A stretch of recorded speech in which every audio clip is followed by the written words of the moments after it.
Now, if you're a fan of 7.62x39, but you want something different than a traditional AK, or you just like guns as much as I do, this video is for you. I have two of the best examples here in the Bren 2 MS, and then I also have the Sig MCX Spear LT. I want to do a couple different things here. I want to talk about what they come with out of the box, the features that differentiate the two, talk about the battery of arms, how they shoot, some of the configurations that these come in as well, and then give an overall grade at the end and tell you which one I like the best and why. Now, of course, I want to hear from y'all after the video. Which one do you like the best? And or also, what are some of your favorite AK alternatives? If you like what I do, consider subscribing and joining the channel. Let's go ahead and get into it. First one I want to start with here is the Bren 2 MS. Now, as far as the Bren 2 and configurations, you have a 9-inch, 11-inch, 14-inch. Now, you also have an 8-inch version of this gun in 5.56, but the 9-inch is in 7.62x39. Now, if you want the carbine version, that's only offered in 5.56. Straight out of the box, you're going to get the gun in whatever configuration you want, 2 magazines, and a cleaning kit. So let's talk about the features. You have a 3-position adjustable gas system. We have a 9-inch cold hammer forged barrel on this version. You notice you have M-lock slots here in the front, but you only have one at the 3, 6, and 9 o'clock position. The nice part about this gun is it is modular. So even though you have this monolithic upper, this piece right here is separated just by a few bolts, and so you can swap this forend out if you want to.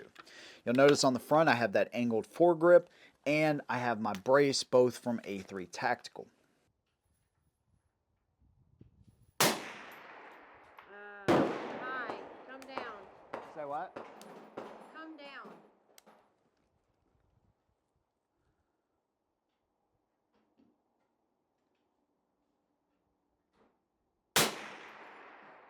Hit, top right.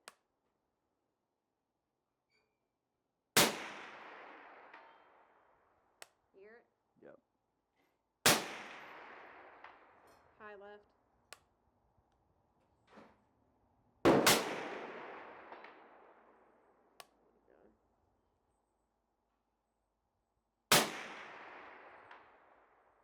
Hits? Yep.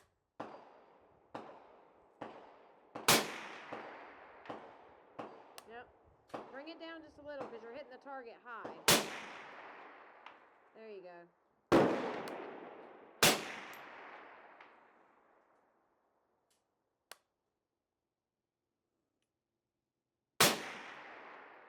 To the left. Now, what you will get straight from the factory as well is these backup sights. They are aluminum, so they seem pretty heavy duty. They're not spring loaded, unfortunately.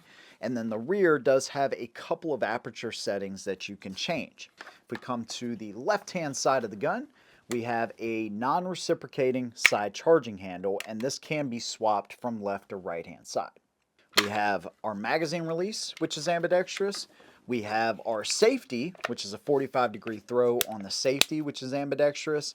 And of course, our magazine release, our bolt hold open is on the left-hand side, but we actually have a bolt hold open in the front of the trigger guard, forward of the trigger, and it actually works as a release as well. One thing you want to keep in mind is when you go to release that, that's the only time, of course, that that charging handle is going to move. So when you go to release it, just make sure that you have your wrist and your hand, anything you care about as far as your body parts out of the way, because it's going to go forward with a little bit of force. Ask me how I know later. We do have a standard shell deflector right here, and this actually works as a forward assist if you need that. And then we have a stippled lower grip right here. We do have a little compartment right here that we can put, any kind of tool or an extra battery, whatever you need. This is all one solid piece as far as the lower right here. It's actually carbon fiber infused lower. And I'll talk about the breakdown here in a minute. It's really, really simple. Here we have a rear sling plate in the front and the rear. And then, of course, it just stopped right here straight from the factory, and I put the brace on. And then again, when we talk about the breakdown, mine's a little bit different now.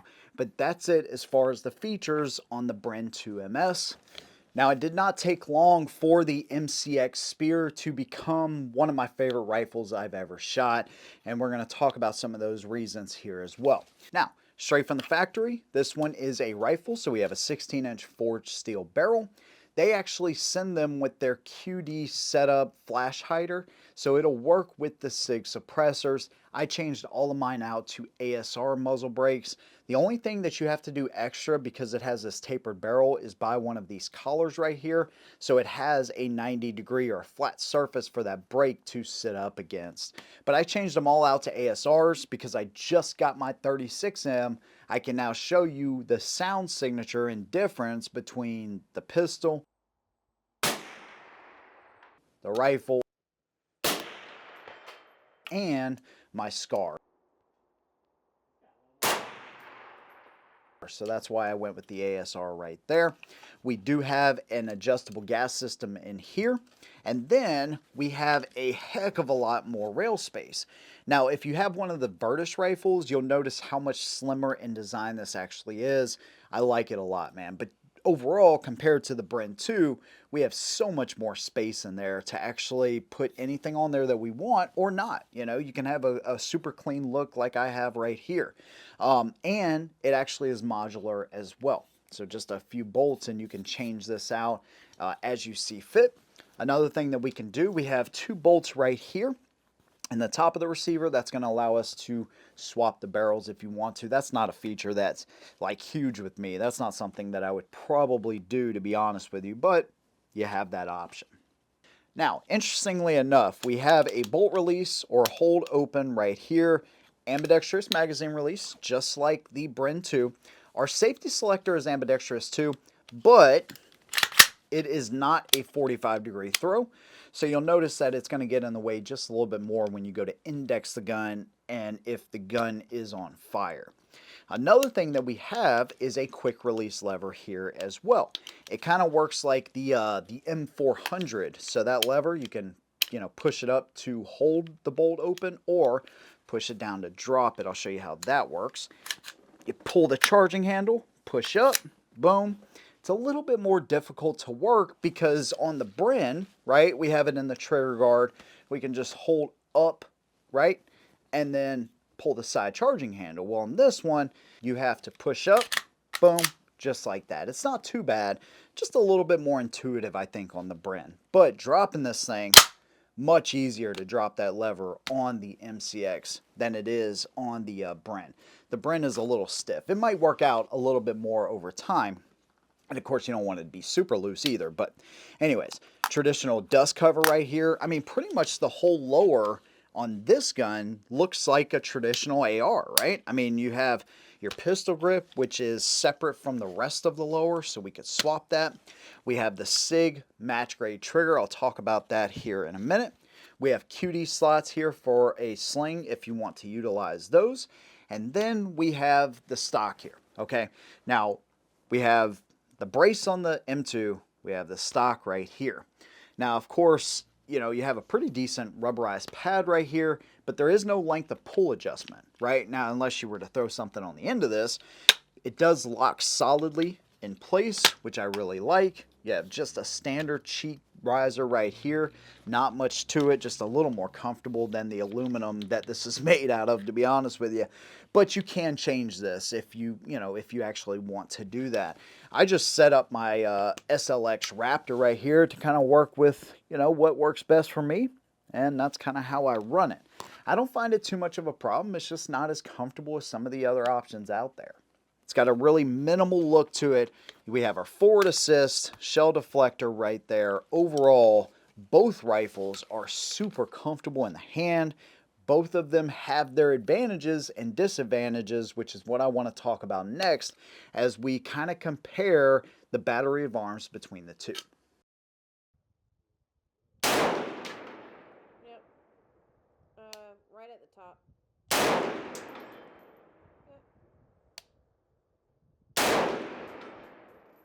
I mean, you can hear it. Left. Yep.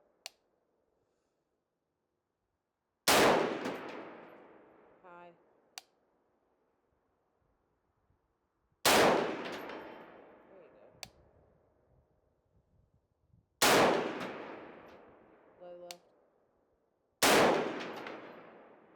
Now, one thing that's wildly different on the two guns is the battery of arms. And I want to start with this adjustable gas system. And here, it is a little bit harder to work because it's on the inside of the rail. It's just really, really kind of stiff. Now, it has a stop pin just underneath it right here, right? And you can use that for disassembly. But if you just want to move it, right, you move it down to the left, right? And that's going to be for your suppressed or unsuppressed. And then if you move it down to the right, that's going to be for adverse conditions. Everything else is just like a standard AR. Now, it does have an upgraded charging handle, so it is really easy to work. And I personally like it. It's kind of like a Radiant Raptor charging handle, which I'm a fan of. But except for the addition of this lever, everything is pretty much like a traditional AR. Magazine release is where you would expect it. Pistol grip feels really good. One of the biggest differences is this trigger. This Sig match blade trigger, once you get it to the wall, which is very quick, very little take up, and it is crisp. Really nice job with the trigger reset right there. All right, and that's going to translate to some of the shooting clips here I'm going to show you. Of course, working this right here, super easy to fold this. I mean, it doesn't take a lot. It locks up, solidly, but of course it will come back and deploy just as easily.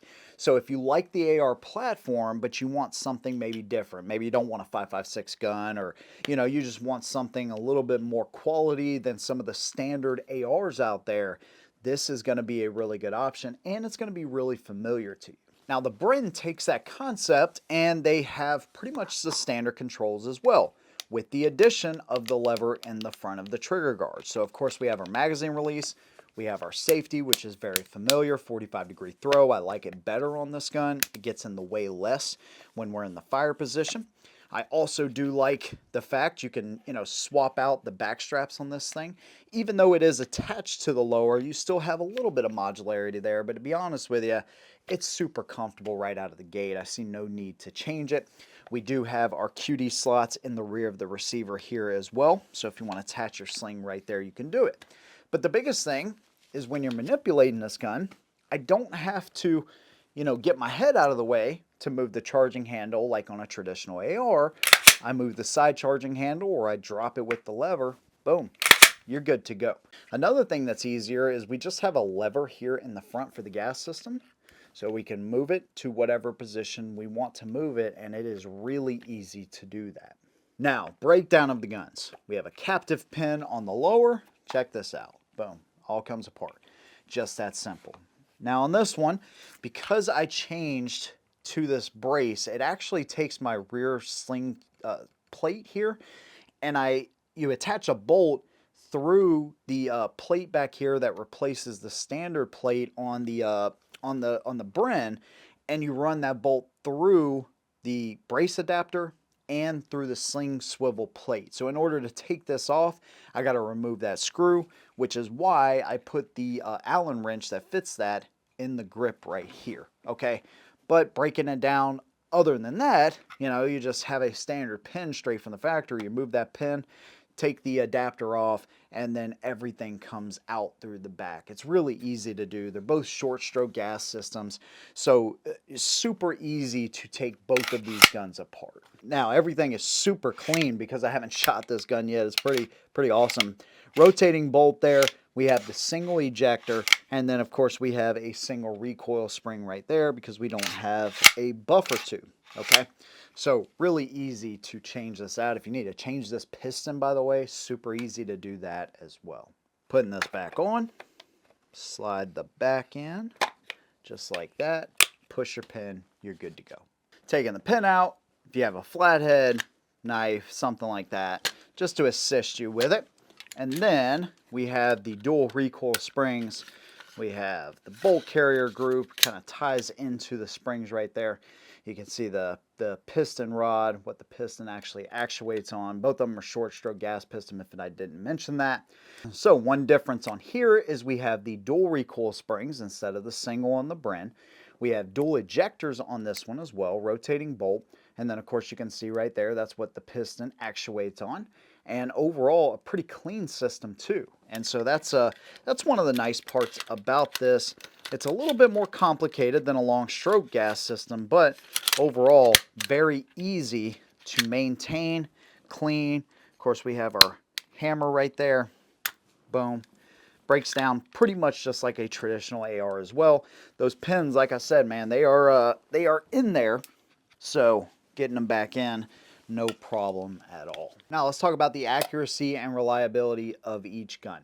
So it is a little unfair. I have a 16-inch rifle versus a 9-inch pistol.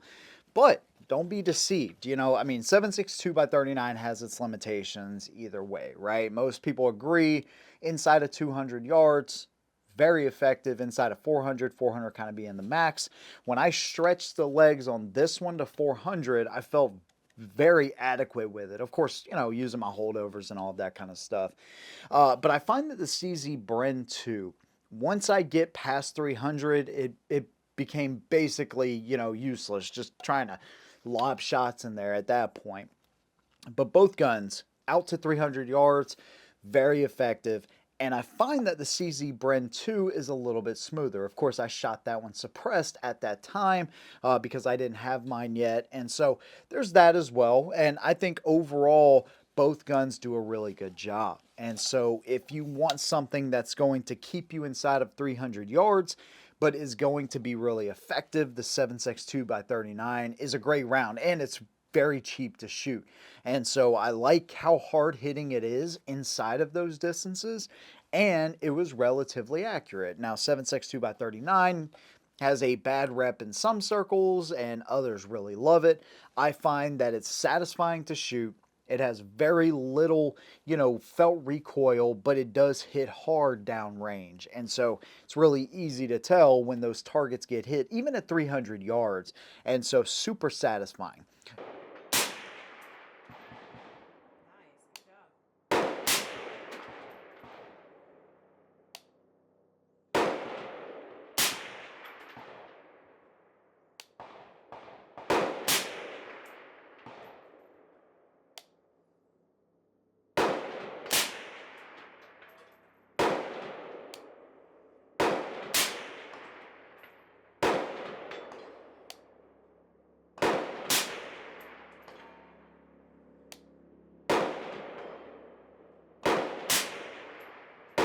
Now, one other thing that was a difference between the two, besides the barrel length, is the type of glass. I'm running the SLX on the MCX. I was running the ACOG 4x32 on my buddy's CZ Bren.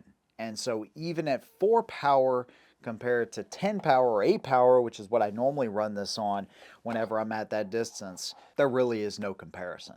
I mean, the illumination, the glass, the clarity, everything on that ACOG, 100% better at least than this SLX. This is a nice, you know, LPVO from, you know, Primary Arms, but the illumination is really not that great until it gets really dark outside. And overall, just the clarity is not as good as that Trijicon. And so that was probably a big part of it. I know these Bren 2s are super accurate, you know, again, given the distance, but having that ACOG on that thing really helped a ton. And so, you know, overall, when it came to accuracy, reliability, both guns are super reliable, by the way. No issues that I can think of anyways, between multiple trips with the Spear and then my one time with the Bren so far. You know, if you want to do work inside of 300 yards, or you want to make yourself a really nice, you know, home defense, either pistol or folding rifle, both of these are going to be really good options. I just find that the Bren 2 is a little bit smoother as far as the felt recoil. There's a couple of things that I really like better about the MCX compared to the Bren. I like the rail space. First of all, even if this was a pistol, I'm still going to get more rail space than what you're going to get on the Bren 2. And that's, of course, just talking about the pistol configuration. You have very limited space there. You have 3 slots. That's pretty much it. Now, of course, it's modular. And, of course, you know, your carbine, you're going to get a little bit more space there. But I like this better. I think if you're going to do a thumb over bore, this might be a better option as well, because you can actually do that with this one. But there's also the familiarity. So if you're used to shooting the AR platform, I find that probably a lot of shooters are going to want to gravitate to this unless you just want something that is totally different than your standard AR. But I do find that working the gas system on the Bren is much easier. It's not hidden away in here, and it's just easier to work with. I like the fact that they give you backup sights, and good sights at that, on the CZ Bren 2. I think the takedown is really easy on each. I like the fact that you can change the pistol grip on the MCX. It's a little bit more difficult, obviously, on the Bren 2 because it's a part of the lower, but I don't find that I would want to change them on either gun. You know, you have a cold hammer forged barrel versus a forged steel barrel on the MCX. How much of a difference is that going to make long term? Well, I guess we'll just have to wait and see. But I do like all of the options that you get with the MCX as well, right? And so in a rifle configuration with the CZ Bren, you're limited to the 5.56 as far as right now anyways. We have multiple configurations over here in the rifle and pistol for that matter. So overall though, what would I grade these? Well, I would give the MCX a 9 out of 10, a solid 9 out of 10. It's become one of my favorite rifles, and I really wouldn't mind having one in 5.56 to be honest with you. It's just, not only is it a very just awesome looking gun. I mean, they nailed it. It has the cool factor for sure, but it also does a really good job. It's super reliable, and it does a lot of things really well. And with all that said, what would I give the Bren 2? Honestly, I would give the Bren 2 probably a 9.25 out of 10. I prefer the side charging handle and the battery of arms on this gun, and it is smoother than the MCX. So with that being said, I would probably go with the Bren 2, which is really crazy to say because I didn't think I would ever choose anything over the MCX because it is just that good. You know, they did things that made sense over the Virtus. You know, they cut down on the weight and on the bulk of that handguard on the Virtus. You have an amazing trigger, a much better trigger in this one. But I just like the battery of arms on the Bren 2, and that's the one I think I would go with if I was forced to choose one of them. But again, I love both, and so that's the ultimate goal, is to own all of them, and so we don't have to make that decision. But I just like the Bren 2 a little bit more because of the reasons I stated. And so that's kind of where I'm at with it, man. And I of course want to hear from y'all. Which AK alternative do you like the best? Which one of these two guns do you like the best? Let me know down below. If you like what I do, consider subscribing. You could also join us on Patreon or join the channel right here and never have to leave YouTube. Big thanks to you guys for watching. See you in the next one. And as always, hold 'em down.